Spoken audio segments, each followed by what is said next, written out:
नमस्कार, मी Sejal Purwar. News top 9 मध्ये तुम्हा सर्वांचं स्वागत आणि सुरुवातीला पाहूयात काही राजकीय घडामोडी. जीआर मधील काही शब्दांवरून संभ्रम. सोमवार मंगळवारपर्यंत कोर्टात जाण्याची तयारी. कागदपत्रांची जुळवाजुळव सुरू. भुजबळांची माहिती. तर ओबीसींनी उपोषण न करण्याचं भुजबळांचं आवाहन. जातीपातीचं गट करून उपसमिती बनवणं हे चांगलं नाही. ओबीसींचा नेता म्हणून भुजबळ मंत्रिमंडळात बसले. समाजावर अन्याय होत असेल तर भुजबळांनी राजीनामा द्यावा. संजय राऊत यांचा भुजबळांवर निशाणा. नागपूरमधील ओबीसी आंदोलनाला मंत्री अतुल सावे देणार आज भेट. बबन तायवाडे यांच्यासह आंदोलकांसोबत सावे करणार चर्चा.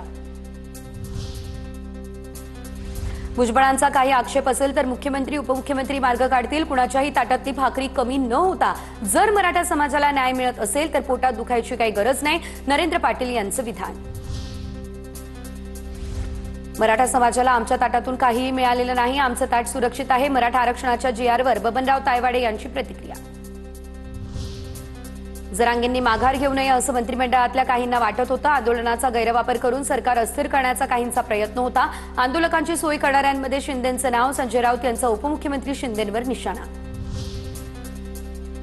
शरद पवार यांच्या काळात मराठा आरक्षणाचा विषय इतका तीव्र नव्हता. एकनाथ खडसे यांचं वक्तव्य तर विखे पाटलांना आठवत नसेल, पण 2004 मध्ये कुणबी हा शब्द शरद पवार यांच्या जीआरमध्ये आला. पवारांवरील विखेंच्या टीकेला खडसेंचं उत्तर. ओबीसींनी हैदराबाद गॅझेटचा अभ्यास करावा. शंका दूर होतील. उपमुख्यमंत्री एकनाथ शिंदेंचा सल्ला. तर एका जीआरमध्ये मराठ्यांचे सर्व प्रश्न सुटणार नाही. टप्प्याटप्प्यानं सर्व काही करू. TV9 मराठीसोबत संवाद साधताना शिंदेंचं आश्वासन. जालन्यातील अंतरवालीमध्ये ओबीसी आंदोलकांच्या उपोषणाचा 4था दिवस. 8 लाख कुणबी प्रमाणपत्र रद्द करण्याची मागणी. तर मराठा समाजाला ओबीसीतून आरक्षण मिळणार नाही अशा लेखी आश्वासनाची माहिती.